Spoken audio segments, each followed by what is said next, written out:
సాహిబ్ గారు అంటే ఇప్పుడు అదే ఆ కోఆర్డినేషన్ మిస్సింగ్ అనే దానిపైన చాలా మందిలో అంటే ఒక రకమైన ఎందుకంటే సరే ట్రోల్కి గురవుతున్న వీడియోలు అయినా సరే కనీసం పుష్పగుచ్చానికి సంబంధించి కానివ్వండి లేకపోతే ప్రధానమంత్రి గారిని మనము సత్కరించుకునే క్రమంలో ఏర్పాటు చేసిన కొన్ని వస్తువులు కానీ మిస్సింగ్ అలాంటిది కానీ లేకపోతే అక్కడ మైకుకు సంబంధించిన కొన్ని కూడా ఇవాళ ట్రోల్కి బాగా గురవుతున్నాయి. దీనికి కారణం ఏంటి అంటే ఆ కోఆర్డినేషన్ అనేది కరెక్ట్గా జరగలేదు. ఆ కోఆర్డినేషన్ కేవలం ఒక సభని నిర్వహించే క్రమంలో ఇంత కోఆర్డినేషన్ మిస్సింగ్ ఉంటే మీరు ఇంత పెద్ద ఎన్నికల్ని ఎదుర్కోబోతున్నారు. మరి ఆ కోఆర్డినేషన్ మిస్సింగ్ అన్నది కంటిన్యూ అయితే రిజల్ట్స్ మీద ఖచ్చితంగా ప్రభావం పడే అవకాశం ఉంది అన్నది కొంతమంది వాళ్ళు మాట్లాడుతున్నారు. దానికి మీరేం చెప్తారు? మీది వాయిస్ మ్యూట్లో ఉన్నట్టుంది. సాహిబ్ గారు ఒకసారి చెక్ చేయండి. ఓకే అండి. తమరికి అదేవిధంగా ప్యానెల్లో ఉన్నటువంటి పెద్దలకు రాజ్యూస్ వీక్షకులందరికీ కూడా శుభ సాయంకాలం అండి. మీరు కోఆర్డినేషన్ విషయం గురించి చెప్పుకొస్తా వస్తున్నారు. వాస్తవంగా ప్రధానమంత్రి నరేంద్ర మోదీ గారు వచ్చేటప్పుడు మరి ఎస్బీజీ వాళ్ళు ఒక ప్రత్యేక ప్రొటెక్షన్ తో అక్కడ మొత్తం సభా ప్రాంగణాన్ని చూస్తారండి. దానితో పాటు లోకల్లో ఉన్నటువంటి ఎస్పీ బాధ్యత వహిస్తారు. నిన్న జరిగింది ఏంటంటే పల్నాడు ఎస్పీ మరి ఆయన రెడ్డి గారు మరి ఆయన ఎందుకనో అక్కడ వాస్తవంగా ఆ గ్రౌండ్ లో కూడా లేరు. దీంతో పాటు ప్రధానంగా ప్రధానమంత్రి గారికి తీసుకొచ్చేటువంటి పుష్పగుచ్చాలు కావచ్చు, ఆయన్ని సన్మానించడానికి తీసుకొచ్చినటువంటి శాల్వాలు కావచ్చు, దాంతో పాటు కొన్ని ప్రతిమలు కూడా తీసుకొచ్చారు. ఈ ఏవి కూడా లోనకు రానికుండా అడ్డుకున్నారండి. ఈ మీ అందరూ తెలిసినట్టు లైవ్ లో వచ్చినటువంటి విషయం ఇది. దాంతో పాటు మా నాయకులు చాలా మందికి పాస్లున్నా కూడా చివరి అరగంట మటుకు ఎవరిని కూడా ప్రధాని నరేంద్ర మోదీ గారు వచ్చేదాకా కూడా ఎవరిని అనుమతించాల.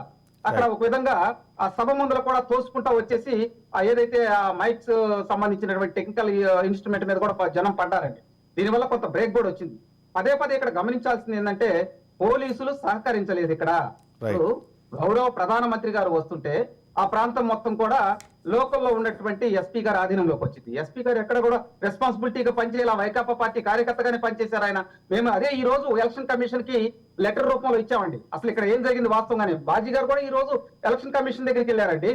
అంటే మేము ఏం చెబుతున్నాం అంటే మీరు గమనించాల్సినటువంటి అంశం కూడా ఒకటి ఉంది. తెలుగుదేశం పార్టీ మరి అధికారం కోల్పోయిన దగ్గర నుంచి వైకాపా పార్టీ అధికారంలోకి వచ్చిన తర్వాత ప్రజావేదిక కూల్చేశారండి. ఫస్ట్ డే నుంచి కూడా ఈ రోజు దాకా మేము మరి వైకాపా పార్టీ మీద పోరాటం చేస్తూనే ఉన్నాం. దాంతో పాటు 60,000 మంది మా కార్యకర్తల మీద కేసులు పెట్టారండి.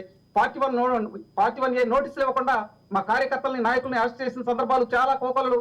మీరు చూడండి, సోషల్ మీడియాలో పోస్టులు పెట్టారని మా కార్యకర్తలు ఎంతో మందిని అరెస్ట్ చేశారు. సుప్రీంకోర్టు ధర్మాసనం తీర్పిచ్చినటువంటి అంశాలను కూడా మరి జగన్మోహన్ రెడ్డి గారి ప్రభుత్వం బేఖాతారు చేసింది. ఇటువంటి అయితే ఆ పాలనలో జరిగిన విషయాల గురించి మనం మాట్లాడదాం. ఇప్పుడు ప్రచారం స్టార్ట్ అయిన క్రమంలో ప్రచారంలో నిన్న అందరూ అంటే నేను ఎందుకు చెబుతున్నానంటే ఇందాక రవికుమార్ గారు కొన్ని అంశాలు చెప్పుకుంటా వచ్చారు. మేము ఆన్ డే నుంచి పోరాటం చేస్తూనే ఉన్నాం. మా ఏ నాయకుడి మీద కేసులు పెట్టలేదండి. మా ఏ నాయకుడిని ఆర్థిక మూలాలు దెబ్బతీయలేదండి. అంటే ఇవన్నీ చెప్పుకోవాల్సినటువంటి అంశాలండి ఇవన్నీ కూడా. దీంతో పాటు జీవోలను లాంటి జీవోలను తీసుకొచ్చి మరి ప్రజా సంఘాలను కానీ ఉద్యోగ సంఘాల కానీ ఏదైనా ప్రతిపక్ష పార్టీలు సభలు పెట్టుకోవాలన్నా కూడా పెట్టుకొని ఇచ్చినటువంటి సందర్భాలు లేవు. అంతెందుకండి మీడియా మీద కూడా దేశద్రోహం కేసులు పెట్టారు కదా. మీరు నిన్నగాక మనం చూసామండి. మీరు వాళ్ళ సిద్ధం సభల్లోకి వెళ్ళినటువంటి కొంతమంది పత్రికా విలేకరుల మీద దాడులు చేశారు కదా. ప్రజాస్వామ్యంలో కరెక్టేనా అండి? అంటే నేనేమంటానంటే ప్రజాస్వామ్యంలో చట్టాలు వాటికి సంబంధించినటువంటి అంశాలను ప్రజలకు దూరం చేస్తూ మరి నియంత్రణగా పరిపాలిస్తే ఆంధ్రప్రదేశ్ లో ఉన్నటువంటి పరిస్థితులు ఏ రాష్ట్రంలో లేవు. ఈ రోజు భారతదేశంలో నరేంద్ర మోదీ గారు నిన్న వచ్చినప్పుడు కూడా కొన్ని కీలకమైనటువంటి అంశాలు గతంలో మేము ఏ విధంగా అభివృద్ధి చేశాము, భవిష్యత్తులో ఏ విధంగా ఉంటుందని ఆయన చెప్పుకుంటా వచ్చారు. దీంతో పాటు ఈ రాష్ట్రంలో అభివృద్ధి లేదు, మేము ఇచ్చినటువంటి సెంట్రల్ స్పాన్సర్ స్కీమ్ కిందే అభివృద్ధి జరిగింది, దానికి సంబంధించినటువంటి విద్యాలయాలు ఏమొచ్చినాయి, అదేవిధంగా పారిశ్రామికంగా ఏం అభివృద్ధి జరిగింది, ఈ రాష్ట్రానికి సెంట్రల్ స్పాన్సర్ స్కీమ్ కింద ఏమొచ్చినాయి, అదేవిధంగా గ్రామ యోజన సడక్ కింద కావచ్చు, ఇందాక బాజీ గారు చెప్పుకుంటా వచ్చినట్టు మరి ఇక్కడ నీటి సమస్య ఉంది.